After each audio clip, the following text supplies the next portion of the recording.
வணக்கம், வாழ்க வளமுடன். நான் உங்கள் ஜோதிடர் மாணிக்கவாசன் பேசுகிறேன். ஓம் தத் புருஷத் வக்கரதுண்ட தன்னோ வித்ய புருஷோயத் ஓம் ஸ்ரீம் கிரீம் க்ளீம் க்ளம் கணபதியே நமக.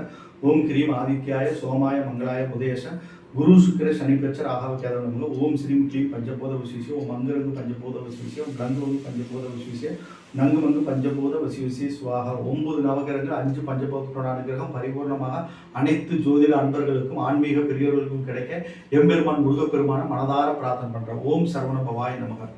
இன்னைக்கு நம்ம பார்க்கக்கூடிய தலைப்பு என்னன்னு பார்த்தோம்னா, கன்னியா லக்னத்திற்கு செவ்வாய் பகவான் நின்ற ஸ்தான பலன்கள் அப்படிங்கிற ஒரு விஷயத்தை பார்க்க போறோம். இப்போ செவ்வாய் பகவான் பற்றி பேசும்போது மகாவிஷ்ணு கன்னியா லக்னம் இல்லையா, மகாவிஷ்ணு வழிபாட்டையும் வச்சுக்கணும், புதன் திருவெண்காடு புதனோட வழிபாட்டையும் வச்சுக்கணும், ரெண்டாவது பார்த்தோம்னா முருகப்பெருமான் வழிபாட்டையும் நம்ம வச்சுக்கணும். ஓகேங்களா. செவ்வாய் கூட அதித்யாவது முருகப்பெருமான் தான். ஓகேங்களா. இவர் கன்னியா லக்னத்தில் நிற்கும் போது கன்னியா லக்னத்துக்கு இவர் எந்தெந்த ஸ்தானத்தில் வர்றாருன்னா 3, 8 குடையவன் அஷ்டமாதிபதி. 3ஆம் இடத்துக்கு ஒரு மறைவு ஸ்தானாதி, 8ஆம் இடத்துக்கு ஒரு மறைவு ஸ்தானாதி, 3, 8 குடையவராக வர்றாரு. அப்போ கடுமையான ஒரு வகை கிரகம்.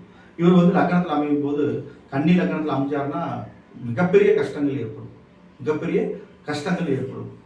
அந்த செவ்வாய் திசையோ செவ்வாய் புத்தியோ வர்றப்ப ரொம்ப கேர்ஃபுல்லாக இருக்கணும்.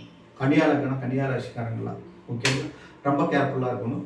செவ்வாய் ஆட்சி பலம் பெற்று ஜாதகத்தில் சில ஜாதகங்கள் அமைஞ்சிருந்தா கன்னியா லக்னத்துக்கு ஓரளவுக்கு ஓகே. ஆனால் லக்னத்தில் அமரும் போது கன்னியா லக்னத்துக்கு கஷ்டங்கள் அதிகமாகும். ஓகேங்களா. பிரச்சனை போராட்டங்கள் அதிகமாகும். இளைய சகோதரி வழியில் பிரச்சனைகள் அதிகமாகும். இளைய சகோதர சகோதரி வழியில் பிரச்சனைகள் அதிகமாகும். பிரிவினைகள் அதிகமாகப்படும். போட்டி பொறாமைகள் அதிகமாகிடும். சகோதரர்களுக்குள்ளேயே போட்டி பொறாமைகள் அதிகமாகிடும். ஓகேங்களா. அதனால கொஞ்சம் எல்லாமே கேப் விட்டு தள்ளி அமர்றது நல்லது. கன்னியா லக்னம் கன்னியா ராசிக்காரங்களா சகோதரர்களா கொஞ்சம் கேப் விட்டு இருக்கிறது ரொம்ப நல்லது. சகோதரகாரனா அவரே வர்றாரு. ஓகேங்களா. அவரே அங்கே அமரும் போது இளைய சகோதர ஸ்தானத்து மூலமாக நமக்கு பிரச்சனைகள் அதிகமாகிடும். ரொம்ப கேர்ஃபுல்லாக இருக்கணும். ஓகேங்களா. அஷ்டமாதிபதியோட அப்போ அங்கே என்ன ஆகும், பிரச்சனை போராட்டம் சண்டை சச்சரவுகள் அதிகமாகும். அதனால கொஞ்சம் கேப் விட்டு இருக்கிறது ரொம்ப நல்லது. ஓகேங்களா. அதை பார்த்துக்குங்க. அடுத்தது பார்த்தோம்னா ரெண்டாவது உடல் உபாதைகள் உடல் பிரச்சனைகள் எல்லாம் ஏற்படும். ரொம்ப கேர்ஃபுல்லாக இருக்கணும். கன்னியா லக்னத்தில் செவ்வாய் உட்காந்து செவ்வாய் தோசை கடுமையாக இருக்கும். சரிங்களா. அதுக்கு நம்ம பரிகார பூஜைகள் செஞ்சுக்கணும். அப்புறம் பார்த்தோம்னா லக்னத்துக்கு 2ஆம் இடம் இங்கேயும் தோஷத்தை அதிகமாக கொடுப்பாரு. செவ்வாய் 2ஆம் இடத்துல இருந்தாலும் கன்னியா லக்னத்துக்கு 2ஆம் இடத்துல இருந்தால் அஷ்டமாதிபதி 2ஆம் இடத்துல இருந்தால் குடும்ப உறுப்பினர்களால் உடல் பிணிகள் உடல் உபாதைகள் ஏற்படும்.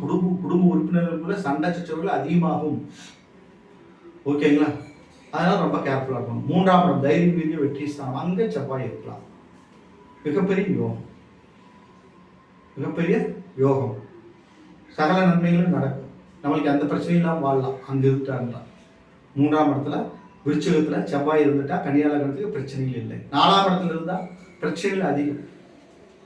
வீடு வாசல் சொத்து சுகம் மூலமாக பிரச்சனை, தாயார் உடல் உபாதைகள் உடல் பிணிகள் நோய் நொடிகள் எல்லாம் ஏற்படும். ரொம்ப ப்ராப்ளங்கள் அதிகமாகும். குரு பார்த்துருந்தா தப்பிச்சாச்சு. குரு பார்வை பெற்று குருவோட சேர்ந்துருந்தா ஓரளவுக்கு வர. குருவே பாதகாதிபதி இல்லையா இந்த கன்னியா லக்னத்திற்கு. அதனால பார்த்து தான் நம்ம சொல்ல முடியும். என்ன இருக்கு, ஒரு ஆவரேஜாக தான் நடக்கும். நன்மை தீமை கலந்தவாறு தான் நடக்கும். அந்த அளவுக்கு நற்பலன் நடக்கும்னால நம்ம 4ஆம் இடத்துல இருக்கும்போது நம்ம சொல்ல முடியாது. ஓகேங்களா. பிரச்சனைகள் அதிகமாகும். அடுத்தது பார்த்தோம்னா 5ஆம் இடம் பூர்வனி ஸ்தானத்தில் உச்சமாகிறார். அஷ்டமாதிபதி உச்சமாகிறது பார்த்தோம்னா 5ஆம் இடத்துல உச்சமாகிறது பார்த்தோம்னா ஓரளவுக்கு நன்மை தான். பூர்வனி ஸ்தானத்தில் சனி இருக்கிறது ஓரளவுக்கு நன்மை தான். குரு பார்வை இது மாதிரி பெற்றிருந்தாங்கன்னா ஓரளவுக்கு நற்பலன்கள் நடக்கும். ஒன்றும் ப்ராப்ளம் இல்லை. ஆயுள் தீர்க்காயில் ஏற்பட்டும், நன்மைகள் அதிகமாகும், ஒன்றும் பிரச்சனை இல்லை. 6ஆம் இடத்துல இருந்தாலும் சனீஸ்வர பகவான் வீடான 6ஆம் இடத்துல இருந்தாலும் விபரீத ராஜயோகம் அமைக்குங்கிறதுனால அதுவும் நற்பலன்கள் நடக்கும். 7ஆம் இடத்துல இருக்கக்கூடாது. 7ஆம் இடத்துல ஒரு மறைவு ஸ்தானாதிபதி ஒரு மறைவு ஸ்தானத்தில் இருக்கலாம். ஓகேங்களா. ஒரு மறைவு ஸ்தானத்தில் இருக்கலாம். நற்பலன்கள் நடக்கும் நான் சொன்னேன். ஓகேங்களா. அப்போ இவர் பார்த்தோம்னா ஒரு 8ஆம் இடத்துல 7ஆம் இடத்துல இருக்கும்போது ரொம்ப பிரச்சனை ஏற்படும். மனைவி வழியில் பிரச்சனை போராட்டம் பிரிவினைகள், மனைவி பிரிஞ்சு போகிறது, ரொம்ப பிரச்சனைகள் அதிகமாகும். வாழ்க்கை துணை வழியாக பிரச்சனை போராட்டங்கள். ஓகேங்களா. அதை அப்படி எடுத்துக்கணும். மனைவின்னு கணவனுக்கு, கணவன் இருந்தால் மனைவிக்கு, யார் ஜாதகம் ஆண் பார்த்தா பெண்ணுக்கு, பெண் பார்த்தா ஆணுக்கு, யார் ஜாதகம் பார்க்குறாங்களோ அவங்களுக்கு, யார் என்னுடைய பலன்கள் கேட்குறாங்களோ ஆப்போசிட்டுன்னு நீங்கள் நினச்சிக்கணும். ஓகேங்களா.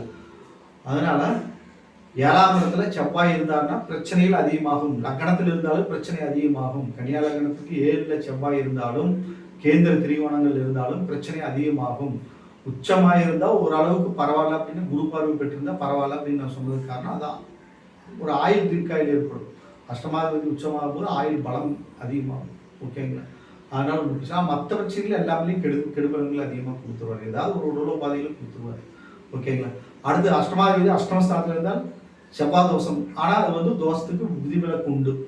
சொந்த வீட்டில் 8ஆம் இடத்துல இருக்கிறதுனால அந்த தோஷத்திற்கு பரிகாரங்கள் மூலமாக தீர்வு தேடலாம். குரு பார்வை பெற்றிருந்தாலோ செவ்வாய் அவர் ஆட்சி பலம் பெற்றிருந்தாலும் அந்த யோகத்துக்கு ஒரு விதிவிலக்கு உண்டு அப்படிங்கிறதுனால இருக்கு. ஆனால் அந்த 8 கூட உண்டான ஸ்தானத்துடைய வேலையை அவர் செஞ்சிருவார். கொஞ்சம் பிரச்சனைகள் கொடுத்துருவார். கலத்தர வழியில் ஏதாவது ஒரு பிரச்சனை போராட்டங்களை உடல் உபாதைகள் உடல் நோய் நொடிகளை ஏதாவது ஒரு விதத்தில் அதை கொடுத்துருவார். ஓகேங்க, கஷ்டங்கள் அனுபவிக்க வேண்டிய சுச்சுவேஷன் வந்துடும். அது வந்து ஃபேர் யாரோ அவங்க ஜாதகத்தை பொறுத்து தான் அந்த பலன்கள் எப்படின்ட்டு மாறும். ஓகேங்களா? 2 ஜாதகத்தை ஒப்பிட்டு பார்க்கணும். கணவன் மனைவி ஜாதகத்தை 2 பேருடைய ஜாதகத்தை ஒப்பிட்டு பார்த்துதான் இந்த செவ்வாய் ஒரு 8ல் இருக்கு, மனைவிக்கு செவ்வாய் எத்தனாவது இடத்துல இருக்கு, அந்த செவ்வாய்க்கு அந்த செவ்வாய்க்கு கேந்திர திரிகோணத்தில் இருக்கிறாங்களா, மனைவியோட செவ்வாய்க்கும் ஆணோட செவ்வாய்க்கும் கேந்திர திரிகோணத்தில் இருக்கிறாங்களான்னு நம்ம பார்க்கணும். பார்த்தா பிரச்சனை இல்லை. அதே 6, 8, 12ஆம் மாதிரி தான் பிரச்சனைகள் அதிகமாயிடும். நான் ஒரு வீடியோவில் நான் சொல்லியிருக்கிறேன், திருமண பொருத்தமும் உங்கள் ஜாதகம்னு நான் சொல்லியிருக்கிறேன். ஓகேங்களா? அந்த வீடியோக்குள்ளே போய் பார்த்தீங்கன்னா அது எப்படி கிரக ஒற்றுமையை பார்க்குறதுன்னு நான் சொல்லியிருக்கேன். ஓகேங்களா? யார் இதனால அது சொன்னதில்லை, சொன்னதில்லைன்னு நான் நினைக்கிறேன். சொல்லியிருந்தாலும் சொல்லியிருக்கலாம், நான் சரியாக நான் பார்க்கல யாரோட வீடியோவும். ஆனால் நான் சொல்லியிருக்கிறேன் அதில் திருமண பொருத்தம் உங்கள் ஜாதகம்னு தலைப்பில் நான் பேசியிருக்கிறேன். அதை பாருங்கள், அதில் தெரியும் எப்படி பொருத்தம் பார்க்கணும், எந்தெந்த கிரகத்தை எந்த பேஸ் பண்ணி பார்க்கணும்னு நான் சொல்லியிருப்பேன். ஓகேங்களா? இப்போ செவ்வாயை பற்றி பேசுறதுனால மெயினாக செவ்வாய் பற்றி நம்ம ரொம்ப பார்ப்பாங்கிறதுனால செவ்வாயோட பலன்கள் சொல்கிறதுனால இந்த கருத்தை நான் உங்களுக்கு சொல்கிறேன். ஓகேங்களா? செவ்வாய் 8ல் இருக்குது அப்படின்ட்டா உங்களோட செவ்வாயும் பெண்ணோட செவ்வாயும், ஆணோட செவ்வாய் இருந்தால் ஆணோட செவ்வாய், பெண்ணோட செவ்வாய் இருந்தால் பெண்ணோட செவ்வாய்க்கும் 6, 8, 12 அது மறைஞ்சிருக்கான்னு நம்ம செக் பண்ணணும். ஒன்றுக்கு கேந்திர திரிகோணத்தில் இருந்தால் நன்மைகள் நடக்கும். ஓகேங்களா? அதை பார்த்து தோஷமாக இருந்தாலும் கூட அதை நம்ம செக் பண்ணிட்டோம்னா அந்த தோஷத்துலேருந்து நம்ம விடுதலை அடையலாம். ஓகேங்களா? அடுத்தது பார்த்தோம்னா 9ஆம் இடம் பாக்கியஸ்தானத்தில் செவ்வாய் இருந்தால் இன்னும் கஷ்டங்கள் அதிகமாகும், பிரச்சனைகள் அதிகமாகும். அஷ்டமாதிபதி 9ஆம் இடத்துல இருந்தால் தகப்பனார் வழியில் பிரச்சனை, போராட்டம், பிரிவினைகள், பிரச்சனைகள் எல்லாம் ஏற்படும். பாக்கியங்கள் கிடைக்கிறதெல்லாம் கிடைக்காம போயிடும். இதில் சுக்கிரன் வேறு சேர்ந்துட்டாங்கன்னா அவ்வளோதான் கஷ்டம் ரொம்ப. சரிங்களா? அடுத்தது பார்த்தோம்னா 10ஆம் இடம் புதனோட வீடு, இன்னொரு அவரோட ஒரு சொந்த வீடு.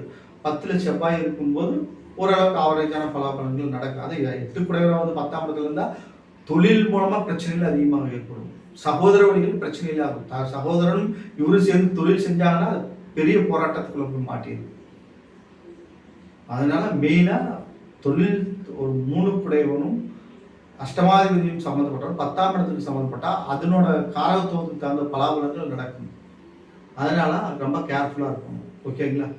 அடுத்தது பார்த்தோம்னா 11ஆம் இடம் கடகம். அங்கே நீச்சமாகறாரு, ஓரளவுக்கு நற்பலன்கள் நடக்குது. அஷ்டமாதிபதி எந்த கிரகமாக இருந்தாலும் 11 நன்மைகள் தான் இருக்குது. அதனால் நற்பலன்கள் நடக்கிறதுக்கு வாய்ப்புகள் அதிகம். 12ஆம் இடம் தோஷம் அதிகமாகும். ஒரு மறைவு ஸ்தானத்தில் இன்னொரு மறைவு ஸ்தானத்திலிருந்து யோகம்னு ஒரு பலன் இருந்தால் கூட 12ஆம் இடத்துல இதுக்கு வந்து செவ்வாய் தோஷத்தை கொடுக்கக்கூடிய ஒரு அமைப்பில் வர்றதுனால தோஷங்கள் கொடுக்க வர்றது, அதுக்குண்டான பரிகாரங்கள் நம்ம செஞ்சுக்கணும். ஓகேங்களா? கன்னியா லக்னத்துக்கு 12 ஸ்தானங்கள் நின்ற செவ்வாய் நின்ற பலாபலங்கள் நம்ம பார்த்தோம். இந்த வீடியோ உங்களுக்கு பிடிச்சிருந்தா சப்ஸ்கிரைப் பண்ணுங்கள், பெல் சிம்பிள் அமைச்சிங்க, உங்கள் ஃப்ரெண்ட்ஸ்க்கெல்லாம் ஷேர் பண்ணுங்கள். என்னிடத்துல ஜாதகம் பார்க்கணும், பிரச்சனை பார்க்கணும், திருமண பொருத்தம் பார்க்கணும்னா என் நம்பருக்கு நீங்கள் கான்டாக்ட் பண்ணணும். வணக்கம், வாழ்க வளமுடன்.